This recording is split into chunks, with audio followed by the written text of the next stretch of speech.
আসসালামু আলাইকুম রহমতুল্লাহি ওয়া বারাকাতুহ। আসসালাম যে গোপালগঞ্জের বর্তমান অবস্থা কি? গোপালগঞ্জের বর্তমান খবর কি?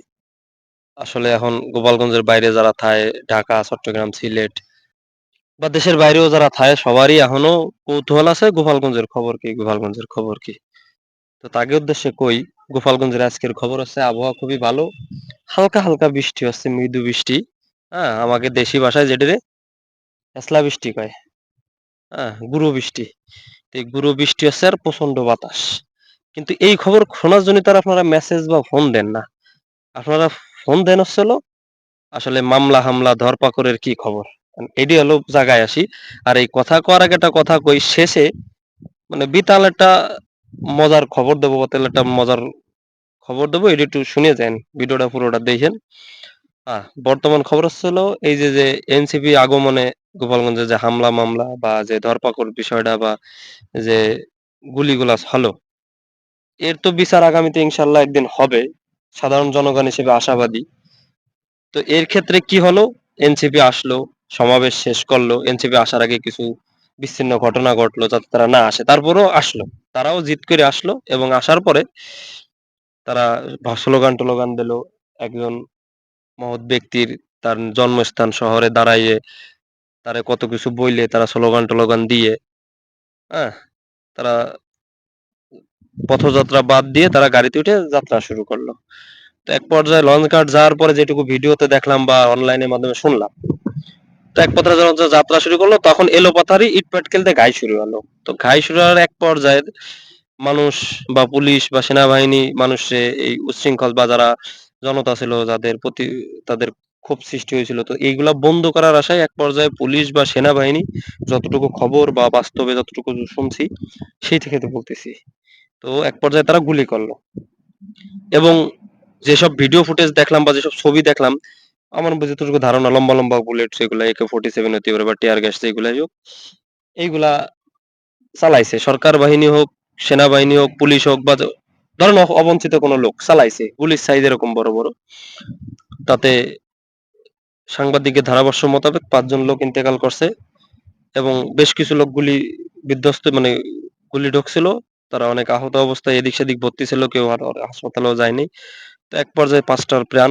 নিরীহ প্রাণ তাদের ভিতরে রাজনৈতিক পরিচয় একজনেরই পাওয়া গেছে সে হলো আমাদের যে দীপ্ত দাদা ওনারই একমাত্র রাজনৈতিক পরিচয় পাওয়া গেছে আর বাদ বাকি যে 4-5 জন লোক মারা গেছে ওনরা একদম সাধারণ মানুষ শ্রমিক খাটিয়ে খাওয়া মানুষ কেউ রিক্সা চালক কেউ রাজের কাজ করে কেউ পানির ফ্যাক্টরিতে কাজ করে কেউ ওই গোপালগঞ্জের রেস্টুরেন্ট গুলায় কাজ করে এরকমই কিছু লোক তো এখন কথা হচ্ছে সবার আগ্রহ আছে গোপালগঞ্জের কি খবর খবর হচ্ছিল কি ধরছে কেমন পিটেছে কেমন গুদলাল বানাচ্ছে কেমন মানুষের ধারণা ভাই যেটা শুনতেছেন সেটাই কই মামলা হয়েছে 5টা 5টা না দুঃখিত মামলা হয়েছে হলো 10টা আসামি করছে 9,800 জন অজ্ঞাত নামধারী কিছু আছে 9,800 জন আসামি করছে তো এর ভিতরে তো ধরপাকড় কতজন হয়েছে তা তো জানেনি এর ভিতরে কারফু বা 144 ধারা উঠাই দিয়েছে এটিও মূল কথা না উঠাই দিয়েছে এখন যতটুকু শুনলাম লোক মুখে রাত 8টার পরে পুলিশ টহল দিচ্ছে সেনাবাহিনী টহল দিচ্ছে রাস্তাঘাটে 2-3 জন 4-5 জন পালিয়ে তাকে উঠাই নিয়ে যাচ্ছে এটা লোক মুখের কথা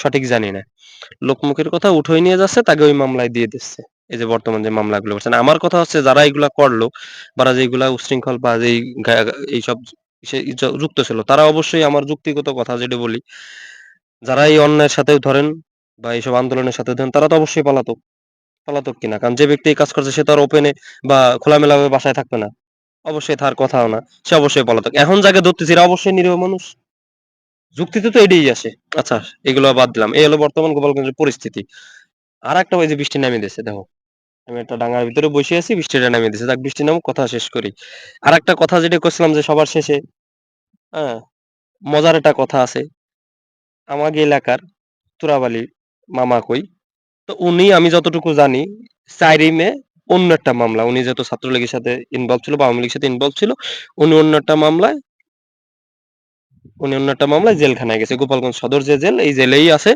তো উনি গেছে 4 মে আর আপনার 16ই জুলাইতে যে এনসিপির যে ইটা ঘটলো কারাগার ভাঙার যে ঘটনাটা ঘটলো তো উনি তো তখন ওই কারাগারেই বন্দী তো গতকালকে শুনলাম যে ওনার নামও কারাগার ভাঙার একটা মামলা হইছে। এখন উনার স্ত্রীর বা উনার পরিবারের কথা আছে যে আমার ছেলে কারাগারে থাকতে কেন কারাগার ভাঙলো। মানে এখন এই যে হলো বুঝালাম এই কথাটা, এই মজার ব্যাপারটা হলাম এই কারণে যে গোপালগঞ্জের পরিস্থিতি ভাই এখন এই পর্যন্তই। যারাই পারতেছে তারা ধরতেছে লোকমুখের কথা। আর একজন লোক এক মামলায় কারাগারে থাকা অবস্থায় সে কারাগার বা ভাঙার মামলায়ও সে আসামি হয়েছে। তো এই যে এই গোপালগঞ্জের ঘটনা, আরো কিছু বলতাম এনার বলার সময় নেই, বৃষ্টি নেমে গেছে দেখতে পাচ্ছেন কি বৃষ্টি। আমি এই বৃষ্টির ভিতরে আর কথা কইতে পারতেছি না। আল্লাহ হাফেজ, হ্যাঁ।